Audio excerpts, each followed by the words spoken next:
لا هم دريانين بمشاكلنا ولا بيحلوها. كان أهم هذه الحقائق هو أن الإنترنت أصبح الفاعل الأساسي في الحياة السياسية في مصر. احنا مصر تحولت إلى مدينة فاضلة في التحرير، وخلال 18 يوم نظرا لأن كل المصريين توحدوا حوالين هدف واحد. مواقع التفاعل الاجتماعي كانت لها اليد العليا في تنظيم وتجميع الجماهير والشباب بوجه خاص وتحريك الأحداث من خلاله. بنشجع على النمو للكوادر اللي موجوده عندنا ان هم يوصلوا في الاخر للمناصب القياديه.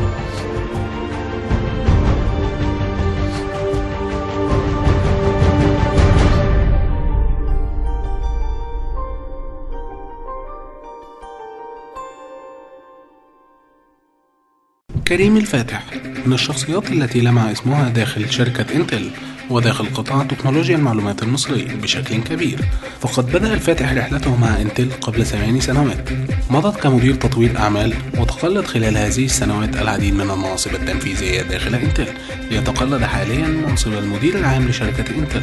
وخلال هذه السنوات الثمان نجحت انتل في توسعة نشاطها داخل السوق المصري بشكل كبير وزيادة استثماراتها، بما في ذلك تأسيس مركز تطوير الأعمال الذي يقوده مجموعة من الشباب المصري الطموح الذين يعملون على ابتكار الحلول التعليمية وتصدير هذه الحلول من مصر لجميع أنحاء العالم. كما أسست انتل أيضا شركة انتل موبايل كوميونيكيشن بعد استحواذها على شركة SD سوفت المصرية، ويعمل بشركة انتل موبايل كوميونيكيشن 120 باحث ومهندس مصري يرسخون مكانة مصر العالمية في صناعة تقنيات الاتصالات اللاسلكية. فكان لنا هذا اللقاء مع المهندس كريم الفاتح ليطلعنا بشكل أكبر على رؤيته وحلمه للسوق المصري. اهلا بحضرتك يا مستر كريم، مساعدين بهذا اللقاء مع حضرتك ومبروك على المنصب الجديد. الله يبارك فيك، شكرا يا مستر كريم، كان في انتل عملت مجهود كبير في الفتره الاخيره ان هي تدعم السوق المصري، ولقينا كذا مبادره علشان تشجعوا الشباب ان هو يشارك وعلشان تساهموا في صناعه مستقبل مصر الفتره الجايه. حضرتك كلمنا عن المبادرات ديت. الحقيقه احنا في انتل في مصر بالذات عندنا رؤيه، والرؤيه دي اللي هي مصر بكره، ايجيبت تومورو، وازاي ممكن التكنولوجيا يكون لها دور في تنميه البلد اقتصاديا واجتماعيا. المبادره بتاعتنا تتلخص في 4 حاجات. اول حاجه التعليم، تاني حاجه البحث والتطوير، تالت حاجه الانوفيشن والابتكار ورياده الاعمال، رابع حاجه البنيه الاساسيه والبنيه التحتيه. وفي كل بيلر من دول بنحط عندنا مجموعه برامج وعندنا مجموعه حاجات بنعملها علشان نقدر من خلالها ان احنا نساعد في تطوير المجتمع اقتصاديا وتنمويا. طيب يا فندم، احنا سمعنا في الفتره اللي فاتت ان كان في السوق في مصر كان في قلق كبير ان الشركات العالميه ابتدت ان هي تقلل استثماراتها، بتقلل تواجدها، شركات سراحت موظفين. كلمنا ازاي انتل ملتزمه بان هي تواصل استثمارها في السوق المصري، باستثماراتها في السوق المصري. انتوا شايفين السوق المصري ازاي بعد 2 سنين من الثوره؟ هو الحقيقه بالنسبه لسوق التكنولوجيا الحقيقه احنا يمكن محظوظين كاندستري او كمجتمع في هذا السوق، لان هو دي كانت ثوره التكنولوجيا، دي كانت ثوره قايمه على المعلومات، ثوره قايمه على الانترنت. والحقيقه اللي احنا شفناه كمان في يعني قبل الثوره، في الوقت قبل الثوره كان في زياده كبيره جدا في اعداد المشتركين على الفيسبوك، في اعداد كبيره جدا في الناس اللي بتشتري كمبيوترات، وهي الزياده دي كملت حتى فيما بعد الثوره. السنه اللي هي 2011 السوق ككل كسوق كامل للتكنولوجيا تقريبا كان هو نفس السوق بتاع 2010. ما قلش يا فندم؟ في حاجات قلت، في حاجات زادت. يعني اللي قل هو القطاع اللي هو البيزنس او المناقصات. طبعا ما كانش فيه شغل من الحكومه، ما فيش مبادرات كبيره او مناقصات كبيره، فكل الشركات بتعمل يدوبك اللي هو الحد الادنى اللي ممكن يخليها تستمر. ولكن النقص في القطاع اللي هو بتاع البيزنس عوضه الحقيقه القطاع بتاع الكونسيومر، المستهلك. وشفنا نمو كبير جدا في القطاع الاستهلاكي او الكونسيومر، وخصوصا ان هو بقى فيه رغبه وفي زياده على الاقبال ان الناس تتواصل مع بعض وانها تشتري اجهزه كمبيوتر علشان من خلالها تخش على التواصل الاجتماعي وانها تقدر تقرا معلومات. وحتى لو بصيتي حتى النهارده التلفزيون كماده اعلاميه بقى بيخش معاها حتى شبكات التواصل. يعني الناس بدل ما بتتكلم في التليفون دلوقتي وتقول رايها، بقى بتقول رايها من خلال الشبكات التواصل الاجتماعي، لان تبقى اسهل بالنسبه للناس انها تعبر، وبالنسبه اسهل للمذيع ان هو يعني انتل بتقول ان سوق تكنولوجيا المعلومات في مصر يا فندم كشركه عالميه ما تاثرش بعد احداث الثوره، او ان معدلات النمو فيه ما قلتش مثلا بالنسبه للقطاع الاستهلاكي على الاقل؟ هو طبعا هو السوق ككل ما حصلش فيه ولا نمو ولا نقص، ولكن ده في حد ذاته علامه ايجابيه، لان هو لو بصيتي للسوق هتلاقي ان هو السوق ده لسه احنا في مرحله النمو، يعني احنا لسه عندنا فتره كبيره جدا على ما بالظبط يبقى فيه حتى استيعاب للطاقه اللي موجوده تكنولوجيا. لو جينا مثلا بصينا حتى على الارقام، في مصر حسب احصائيات وزاره الاتصالات في اعتقد 25 مليون مشترك او مستخدم للانترنت. اوكي. لو جينا النهارده عملنا حسبه بسيطه شفنا في كام جهاز بي سي موجود في السوق، هنلاقي بحسبه كده يعني مثلا عمر الجهاز 3 سنين تقريبا، كل سنه في كام جهاز جديد بيخش السوق، بنتكلم على 6-7 مليون جهاز موجود في السوق ككل. اوكي. فده معناه ان في يمكن 20 مليون بني ادم ممكن يكون بيستخدم الانترنت وعارف الانترنت من خلال مثلا جيران، من خلال اصحاب، من خلال الكافيز، ولكن لا يملك جهاز كمبيوتر.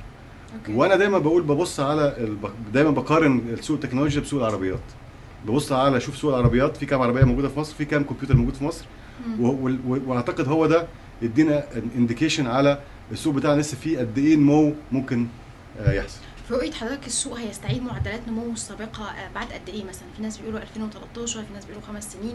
كرؤيه حضرتك كخبير في القطاع، انت شايف ان مصر هتستعيد معدلات نموها السابقه امتى مثلا يا فندم؟ بص، اعتقد ان كل الشركات مستنيه بس يحصل نوع من انواع الاستقرار على اساس ان هيبقى فيه يبتدي يضخوا تاني كاستثمارات او تطوير للاعمال. ولكن برضو خلينا نبص، ما هو السوق الاستهلاكي او سوق الكونسيومر ما هو زاد، يعني ما هو في زياده في سوق معين. اعتقد الفاضل المرحله الجايه دي نبتدي يبقى في مشاريع كبيره سواء من الدوله ومن الحكومه ومن القطاع الخاص اللي هي تقدر انها ترفع السوق من الناحيه الثانيه. انتل برضه يا فندم كان من اول الشركات اللي اتحدت الاوضاع في وقت الثوره واعلنت عن مبادره جديده، وجبتوا شركاء من الشركات العالميه والمحليين في مبادره حاسب لكل بيت. احدثت نوع من الجدال والترقب في السوق، لان في ناس قالوا ان المبادره دي تم اطلاقها قبل كده وما حققتش نجاح، بس انتل اعادتها بشكل جديد. ممكن تكلمنا عن المبادره ديت وبعد اطلاقها دلوقتي ايه تقييمكم ليها؟ معدلات الطلب والاقبال من المستهلكين كانت عامله ازاي يا فندم؟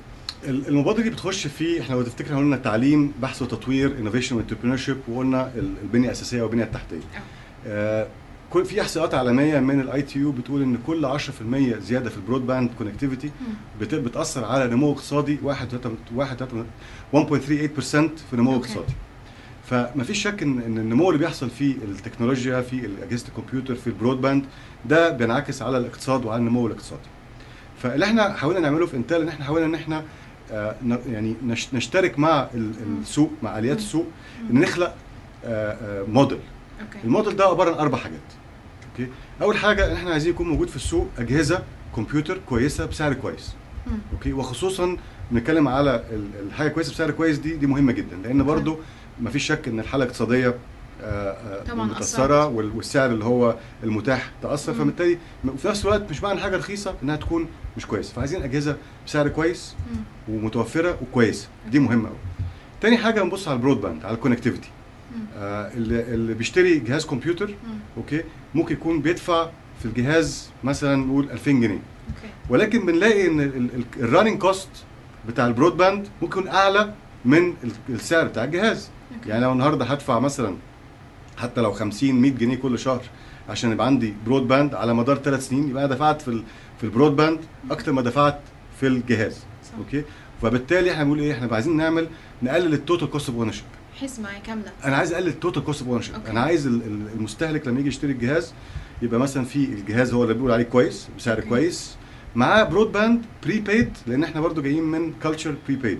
يبقى انا عارف ان انا النهارده بدفع مثلا 10 جنيه كل شهر فيكس، بحطها على ثمن الجهاز، بس ب 10 جنيه دي انا بقى عارف ان باخد ايه، لان اللي موجود النهارده البري بيد اللي موجود النهارده بتلاقي مثلا بعد ساعه معينه يبتدي السرعه تقل او يبتدي تتكلفي اكتر. اوكي، فالنهارده مثلا انت عامل حسابك تدفعي 10 جنيه كل شهر، تلاقي نفسك دفعتي 30 جنيه او 40 جنيه كل شهر. لا، احنا عايزين يبقى في الجهاز معاه برود باند تكلفه ثابته بري بيد، تكلفه كويسه ويديكي مساحه كويسه من الداتا كونسومشن. اوكي. ثالث حاجه بنبصينا عليها اللي هو المحتوى. اوكي، المبادره بتاعتنا كانت ان هي طب عايزين نجيب شركاء جداد على المنظومه دي. اوكي، مين الشركاء الجداد دول؟ احنا قلنا احسن محتوى تعليمي. احنا قلنا احسن شريك دلوقتي هو المستوى التعليمي. أوكي. قد يكون يختلف من دوله لدوله، بس احنا مصر احنا بلد فيها 17 مليون طالب، في 3 مليار دولار او 17 مليون جنيه بتصرفوا كل سنه من الاهالي على دروس خصوصيه. في فجوه ما بين المحتوى التعليمي ومتطلبات سوق العمل. في فجوه كبيره جدا، وفي نفس الوقت كمحتوى عربي موجود في العالم كله 1% من المحتوى باللغه العربيه. فاحنا قلنا مين احسن شريك؟ احنا قلنا التعليم. فقلنا نجيب معانا بتوع المحتوى التعليم، ما في كمان محتوى. ورابع حاجه ابتدينا نتكلم فيها التقسيط. اوكي، ليه بقى؟ لان هي الفكره كلها بنقول ايه، انا ممكن النهارده يبقى عايز اعمل الجهاز بسعر كويس، بس مش ضروري بسعر كويس يكون رخيص، فبالتالي اخد حاجه وحشه. ممكن اخد حاجه كويسه بسعر كويس وفي نفس الوقت ادفع مثلا 100 جنيه كل شهر. اوكي، فبالتالي عايزين منظومه تقسيط. فكان دور انتل احنا نجمع كل الشركاء دي. اوكي، نجمع الريتيلرز زي كومبيومي وكمبيوتر شوب وبيتك، نجمع الاوبريتورز جه معانا موبي، نجمع المالتي ناشونال زي اتش لينوفو دخلوا بدوا معانا في المشروع، نجمع شركات المحتوى زي استاذ اونلاين محتوى ونخلق معاهم هذه الموديل. اوكي، وبالتالي احنا في الاخر يهمنا ان الناس تشتغل مع بعض وتفكر بطرق مختلفه ازاي ممكن يوصلوا للسوق. وكان الاقبال ازاي يا فندم على المبادره دلوقتي؟ بقى لها فتره طلعت في السوق، الاقبال كان ازاي؟ فاق توقعاتكم؟ كان اقل من التوقعات؟ لا، هي طبعا احنا بالنسبه لينا كانتل احنا يهمنا طبعا المبادره دي تتاثر ازاي على المبيعات بتاعه، يعني هو في الاخر المستهلك بيشتري من الريتيل، مش موزعين، هو الريتيل يعني. أوكي. فاحنا يهمنا ان هو في الاخر هل الموضه دي نجحت معاكم؟ هل قدرتوا ان انتوا تخلقوا شريحه جديده من الاجهزه بسعر كويس معاها كونكتيفيتي اثرت معاكم؟ كل اللي بيجي لنا ان فعلا ان المستهلك النهارده عايز يشتري جهاز كويس، عايز يدفع سعر اقل، عايز معاه كونكتيفيتي، ويا ريت لو في تقسيط.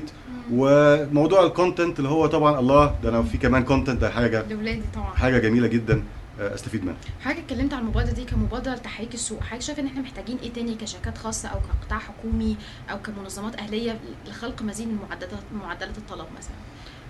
ما هو لازم نعرف كويس قوي، الاستقرار الاول لازم نعرف كويس قوي ان احنا الوسيله الوحيده للنمو الاقتصادي بتاعنا هي التكنولوجيا. اوكي، سواء بطريقه مباشره او بطريقه غير مباشره. لو احنا بنتكلم على حتى الطريقه المباشره، ان انا فعلا من خلال ان انا اوفر للناس اجهزه كمبيوتر باسعار كويسه، دي مهمه جدا. ومش بس بتكلم على القاهره واسكندريه، مش بس بتكلم على الشريحه اللي هي الكلاس اي وكلاس، بتكلم على الناس اللي خارج القاهره واسكندريه، بتكلم على شرائح مختلفه من المجتمع.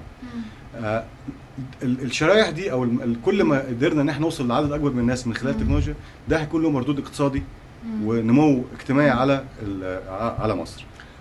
طب انتل كاكبر يا فندم شركه في التكنولوجيا مش بس في مصر، على مستوى العالم، كان ليكم اي اسهامات مثلا في انتوا تحاولوا تركزوا اكتر على الافراد مثلا او الطلبه في غير القاهره واسكندريه، وانتوا توصلوا لهم بمبادراتكم ديت حتى بالتعاون مع موزعين انتل وقطاع التجزئه مثلا في المحافظات؟ كانت انتل ايه اسهاماتها في الموضوع دوت؟ ما هي دي المعادله اللي احنا طلعنا بيها لما قعدنا مع الشركات دي عشان نطلق المبادره. ان هي احنا في الاخر احنا عملنا حوار مجتمعي، احنا قعدنا مع الناس وقلنا لهم احنا ازاي ممكن ننهض بالسوق المحلي، ازاي ممكن نوصل لشرائح اكتر. والفكره دي ما طلعتش من انتل بس، هي طلعت من الحوار، طلعت من ان احنا كلنا اكتشفنا ان كلنا بنمارس عملنا في نفس المنطقه، كلنا بنحاول نبيع لنفس الناس، كلنا مركزين في القاهره واسكندريه، ولقينا ان هي الحل الوحيد للنمو هو ان احنا نخرج بره القاهره واسكندريه، وان احنا نقدر نوفر اجهزه بسعر اقل. فبالتالي احنا قدرنا نوصل له ان بقى في عندنا شركاء خلاص هم العقليه دي او الفكر ده موجود، وهم دلوقتي بيشتغلوا في الاماكن دي، وفعلا شافوا ان هو النمو هيجي من بره القاهره واسكندريه مش من جوه القاهره واسكندريه. وخصوصا ان الافراد هناك برضه عندهم نفس رغبه وتلهف ان هم يقتنوا التكنولوجيا الجديده ويطوروا من نفسهم، فاكيد المفروض المبادره دي تتبناها كل الشركات مش بس انتل يا فندم. ما بالظبط. طيب من ضمن المبادرات الثانيه في ناس قالوا ان مصر محتاجه ال 4G علشان احسن مزيد من معدلات الطلب في السوق، وان احنا نحدث حراك، وفي ناس توقعوا انه يخصى تطريح قريب يا فندم. وانتل دلوقتي بدات تركز على التقنيات اللاسلكيه وعملتوا استحواذات على كذا شركه مصريه في الاطار ده. كخبير حضرتك شايف ان مع طرح رخصه ال 4G ازاي سوق التكنولوجيا هيتاثر في مصر الاتصالات؟ كلمنا عن رؤيه انتل نحو الجيل الرابع. هو رؤيه انتل ان انا الجهاز الكمبيوتر بتاعي ممكن يوصل باي شبكه في اي وقت. اوكي، فهي اللي هو seamless communication anytime anywhere. ان انا ابقى ماشي كونكتد 3 جي 4 جي بس وايرلس. هل احنا محتاجين ان احنا فعلا ان احنا ننمي شبكاتنا ال 4 جي، ولا احنا اوريدي الكونسامشن بتاع 3 جي كويس دلوقتي؟ هل احنا فعلا في حاجه ل 4 جي يا فندم كخبير طيب اتصال؟ يعني لو بنتكلم عالميا او بنتكلم كرؤيه انتل، فاحنا يهمنا ان كل التكنولوجيا دي تبقى موجوده اوكي في الجهاز. الشخص اللي هو بيتعامل مع التكنولوجي ما يفرقش عنده هو على انهي شبكه. اوكي ده كرؤيه عامه. اوكي، لو بنتكلم بقى على مصر برضو خلينا نتكلم بالارقام. اوكي الشبكه اللي موجوده دلوقتي في زياده كبيره جدا في عدد المشتركين على ال 3 جي.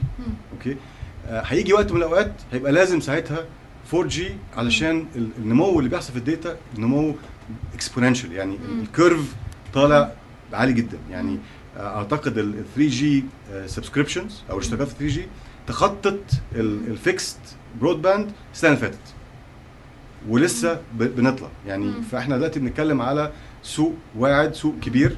هيجي وقت من الاوقات هنحتاج ان احنا يبقى في شبكه اقوى اكبر للداتا علشان ما تاثرش حتى على الفويس. انتل اسست شركه انتل موبايل كوميونيكيشن السنه اللي فاتت، واستحوذتوا على شركه مصريه، وكان استحواذ اتكلم عليه ناس كتير في العالم ان هو اثبت المهارات اللي بيتمتع بيها السوق المصري. كلمنا عن الصفقه ديت وايه التقنيات دلوقتي اللي انتل بتطورها، ايه اللي في جعبه انتل موبايل كوميونيكيشن للاسواق الناشئه تحديدا؟ هو طبعا هو اهم حاجه، او في كذا حاجه مهمه، بس بنتكلم طبعا الوايرلس. الوايرلس تكنولوجي احنا دلوقتي في حضرتك كلمتني الناحيه المبهجه ان في 120 باحث مصري بيشتغلوا في انتل موبايل كوميونيكيشن، كلهم من المهارات المصريه. بالظبط. فهي احنا بنتكلم وايرلس، والشركه دي او المجموعه دول كل شغلهم البحث والتطوير اللي هو بيعملوه في الحته بتاعه الوايرلس، في الانالوج سيركت ديزاين، ال تي اي، ال 4 جي. فهم يعني شغلهم في هذا المجال، في تطوير هذا المجال. وبالتالي كان وجودهم كجزء من انتل مهم جدا كرؤيه للوايرلس. والمشروعات دي يا فندم لخدمه بس مصر والمنطقه، ولا بيتم تصدير الابتكارات ديت لدول تانية في العالم على ايدي الباحثين المصريين؟ لا طبعا احنا بنتكلم على العالم كله. احنا انتل شركه عالميه موجوده في كل دول العالم. احنا بنتكلم على جروب تبع انتل اسمه انتل موبايل كوميونيكيشن، بيستفيد من كل الخبرات في الاخر علشان نقدر نطلع مجموعات عمل بتشتغل على مشاريع في الاخر بتخدم العالم كله. طب يا فندم، انتل كان دايما بتقود الاحدث الاجهزه او الابتكارات المستقبل. كنتوا اول ما راهنتوا عن يبقى في بروسيسور في كل بيت، بعدين نت بوك في كل بيت، دلوقتي بتراهنوا على شريحه جديده الالترا بوكس، والاحداث اتزخم في السوق والناس ابتدوا يتكلموا عليها. كلمني ايه اجهزه الالترا بوك دي؟ ايه اللي هيميزها؟ ايه اللي احنا نتوقعه منها؟ هتطرح امتى في السوق المصري؟ هو يعني برضو كرؤيه عامه، انتل حاليا في مرحله بتعيد تاني اختراع جهاز الكمبيوتر. اوكي جهاز الكمبيوتر اختلف شكله، اختلف احتياجاته، واحنا كناس او كبشر اختلفت برضو احتياجاتنا، طبيعه استخداماتنا. احنا دلوقتي كل واحد فينا بيحتاج كذا شاشه، وانا بسميها شاشه لان هي في الاخر انا ممكن يبقى عندي شاشه صغيره، شاشه اكبر، شاشه اكبر، ساعات محتاج جهاز كمبيوتر، ساعات محتاج تابلت، فاحتياجاتي بتزيد. فانتل من خلال الالترا بوك بتعيد تاني اختراع كمبيوتر، بحيث ان انا لما يكون محتاجه بي سي يبقى بي سي، محتاجه تابلت يبقى تابلت. جهاز خفيف، جهاز فيه كل الفيتشرز اللي هي الطبيعيه بتاعت الناس. لو بنتكلم تاتش من خلال التاتش موجود، لو بنتكلم انستنت سويتش اون موجود، ديزاين حلو موجود، خفه وزن موجود. يعني احنا بنتكلم على اعاده اختراع الجهاز الكمبيوتر. قلتوا ان قوته هتبقى اكبر حتى من الديسك توب العادي. هو نفس يعني البروسيسورز احنا بنتكلم على اللي هو كور اي 5 وكور اي 7 ده اللي هيكون موجود في الالترا بوك، وفي السكند جنريشن من الالترا بوك نزلت، وفي كمان ايفي بريدج. السكند جنريشن هي تبقى تاتش وممكن اتحكم فيه بالصوت. احنا سمعنا عن تكنولوجي زي ديت. لا يعني هو في الوقت هو ده هيجي مع الويندوز الجديد اللي هيخلي ويندوز 8 ده اللي هو هيخلي ساعتها التاتش فيتشر تبقى موجوده في الاجهزه. طب وده نتوقع امتى الجيل الجديد يطرح في السوق المصري، وامتى نتوقع الجيل الثاني؟ هو السوق المصري موجود فيه دلوقتي بعض الاجهزه، مش كتير، بس ابتدى يبقى فيه بعض الاجهزه، ابتدى فيه طلب على بعض الاجهزه. الاجهزه بالتعاون مع مين يا فندم؟ مين مصنعي الهاردوير اللي بداوا طرحوا اجهزتهم؟ هو في تقريبا كل المالتي ناشونالز طرحت اجهزه، بس اللي احنا جايين في السوق يمكن 3 أو 4 منهم هم اللي هيكونوا موجودين في الفتره اللي جايه دي بكميات قليله. بس احنا لسه برضو ما عملناش شغلنا في السوق ان احنا فعلا نوري الناس امكانيات الالترا بوك والامتيازات والاختلاف اللي موجود. نتوقع امتى يا فندم يبقى في زي حمله من انتل لتوعيه الناس مثلا، ويبقى موجود بكميات كبيره؟ الالترا بوك في مصر؟ احنا بدينا واعتقد ان احنا هو يعني مع دخول كايرو اي سي تي ومع دخول المجتمع تاني ان هو يرجع يهتم بالتكنولوجيا واللي بيحصل في التكنولوجيا، هيبقى فرصه كويسه ان احنا نرجع تاني نتكلم على الالترا بوك ونخلي برضو الناس تبقى عارفه ايه اللي موجود جديد في السوق وايه اللي ممكن هم يستفيدوا منه من التكنولوجيا. بذكر كايرو اي تي، حضرتك شايف انتل كشركه شايفه ازاي فعاليات زي كايرو اي تي بتساهم في تنشيط القطاع، وانتل هتشارك السنه دي في كايرو اي تي؟ احنا داخلين بشكل مباشر بشكل يعني تاني سنه على التوالي كمبادره من انتل لدعم السوق المصري وان انتوا تثبتوا ان انتوا متواجدين بقوه في السوق. والله بصي، مصر في حد ذاتها ليها مكان مميز في العالم، يعني مصر في حد ذاتها يعني ما بين اوروبا وافريقيا، مصر طول عمرها يعني على الخريطه كول سنترز، بزنس بروسيس اوت سورسنج، يعني لينا تواجد ولينا كونتريبيوشن او لينا يعني اسهامات في السوق العالمي والسوق المنطقه اللي حوالينا. والكايرو اس تي ده بيعتبر ملتقى نحب ان احنا نتقابل فيه ونشوف ايه اللي موجود في السوق المصري وازاي ممكن احنا نشتغل مع بعض ان احنا ننمي هذا القطاع. انتل هتعرض ايه؟ احدث بروسيسورات ليها الالترا بوكس، انتل هتعرض ايه لجمهورها اللي هيجوا لها في كايرو اس تي؟ لا احنا السنه دي مش عارضين حاجه دايركتلي، بس هيكون في من خلال شركائنا هيكون الشركات هتبقى عارضه الاجهزه واحنا هنبقى معاهم. يعني في سيشنز معينه انتل هتشارك فيها كخبراء؟ في سيشنز احنا برضه لسه بنتكلم مع المنظمين بتوع كايرو اي سي تي بحيث برضه نحدد اني سيشنز وايه اللي احنا بس يعني تقريبا حددنا المواضيع بس لسه ما تمش الاتفاق النهائي يعني. اوكي. الموضوعات طبعا مع حضرتك مشوقه جدا يا فندم، ما ينفعش احنا نختم اللقاء من غير ما نتكلم ان احنا سمعنا عن انتل والسمارت فون وان انتوا دخلتوا قطاع الهواتف الذكيه، فامتى هنشوف اول سمارت فون بتدعمه معالجات انتل في السوق؟ اولا هيختلف ايه التليفون دوت عن التليفونات الثانيه، وايه نظام التشغيل اللي هيعتمد عليه، اندرويد، ويندوز؟ طيب خلينا برضه نرجع نقول ان احنا دلوقتي في عصر جديد. اختلف احتياجاتنا للكمبيوتر وبقى كل واحد محتاج كمبيوتر مختلف حسب الوقت او حسب الاستخدام. خلينا كده نتخيل مع بعض كده في المستقبل ان ممكن يبقى عندي جهاز في جيبي بقدر من خلاله ان انا اتكلم في التليفون واشوف الايميل والتواصل الاجتماعي. لما بوصل بركب العربيه الجهاز ده بيتصل بالعربيه، بيبقى اوتوماتيكلي حاجتي اللي موجوده على الجهاز بتنتقل على العربيه. بوصل المكتب عندي جهاز تاني او شاشه تانيه بتعامل معاها من خلال شغلي والكيبورد. بروح البيت بتفرج على التلفزيون، ممكن التلفزيون برضه يكون كمبيوتر في حد ذاته يعني. رؤيه انتل ان انتوا تحطوا رقاقات الكترونيه او شيبسيت في كل جهاز بتعامل معاه. فهي احنا بقى بنتكلم على اللي هي في الاخر احنا عندك اختيارات كتير وعندك اجهزه كتير جدا، واهم حاجه ان احنا نبقى عندنا الرؤيه ان ممكن الشخص التجربه بتاعه الجهاز تنتقل معاه في اي حسب مع اي جهاز. يعني انا اخدت صوره بالموبايل وديتها على الكمبيوتر، شفتها على التلفزيون، في الاخر كل الكلام ده يبقى مش باين خالص لليوزر، نفس الاكسبيرينس نفس الاحساس. السكيورتي مهم جدا، ازاي ممكن ان هي في الاخر ما الداتا بتاعتي ما تعرضش، لان انا في يوم من الايام هيجي التليفون ده هيبقى او السمارت فون ممكن يكون من خلاله اول حاجه ممكن يتعرف عليا التليفون من خلال ممكن من اول حتى دخل باسكود ان هو يشم ريحتي ويعرف ان انا صاحب التليفون. الحاجات دي كلها بدات بالفعل بدأنا نشوفها. ممكن اعمل كل بنك، بتعامل مع البنك، بتعامل مع كل حياتي مع شغلي من خلال التليفون.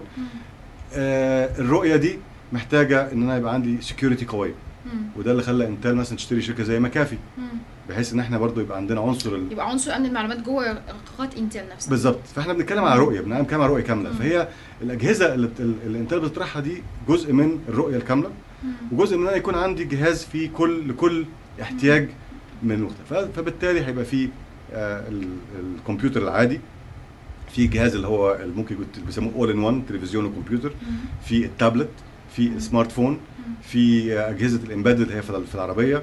فاحنا بنتكلم على اجهزه مختلفه وكتيره، بس في الاخر اهم حاجه المستخدم ما يحسش ان هو بيتعامل مع اجهزه مختلفه، هو خلاص عنده اكسبيرينس معينه بتنتقل معاه بغض النظر على ازاي ده هيأثر المنافسه في السوق يا فندم؟ دلوقتي انتل هتدخل في منافسه مثلا في قطاع المحمول مع التابلت، ازاي هنشوف قطاع التكنولوجيا المعلومات بيتغير، ولا هو اهم حاجه مصلحه المستهلك النهائي؟ هو اهم حاجه مصلحه المستهلك، وهي انتل احنا اوبن ستاندردز. يعني احنا لما بنعمل يعني مثلا الالترا بوك، الجهاز ده اختراع انتل او انسبايرد باي انتل، بس هو ما فيش جهاز الترا بوك مكتوب عليه ميد باي انتل، هو ميد باي اتش بي، باي لينوفو، باي ازوس. احنا بنطرح الفكره، بنطرح الديزاين، بنطرح الحلم، وبعد كده في شركات بتنفذ هذا الحلم وبتنزله السوق كمنتج.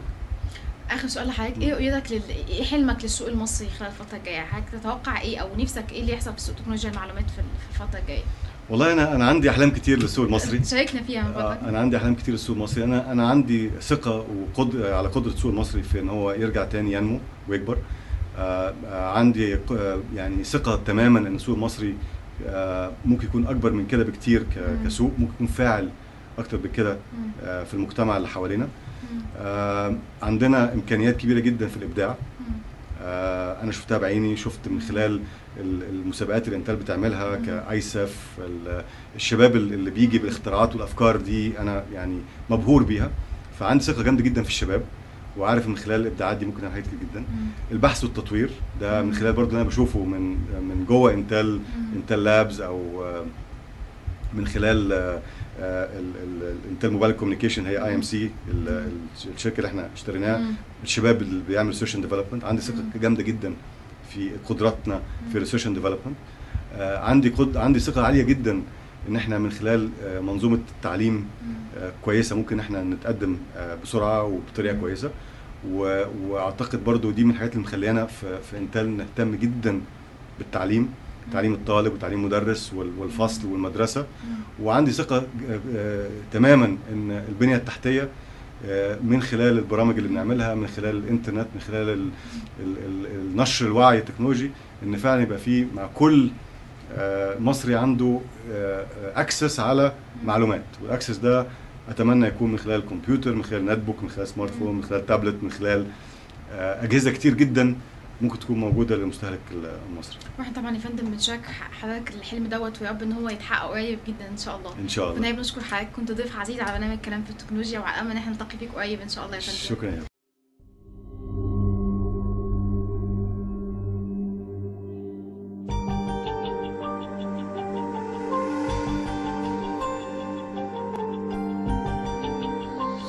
لا هم دريانين بمشاكلنا ولا بيحلوها. كان أهم هذه الحقائق هو أن الإنترنت أصبح الفاعل الأساسي في الحياة السياسية في مصر. احنا مصر تحولت إلى مدينة فاضلة في التحرير، وخلال 18 يوم نظرا لأن كل المصريين توحدوا حوالين هدف واحد. مواقع التفاعل الاجتماعي ترتعي اليد العليا في تنظيم وتجميع الجماهير والشباب بوجه خاص وتحريك الأحداث من خلاله. بنشجع على النمو للكوادر اللي موجوده عندنا ان هم يوصلوا في الاخر للمناصب القياديه.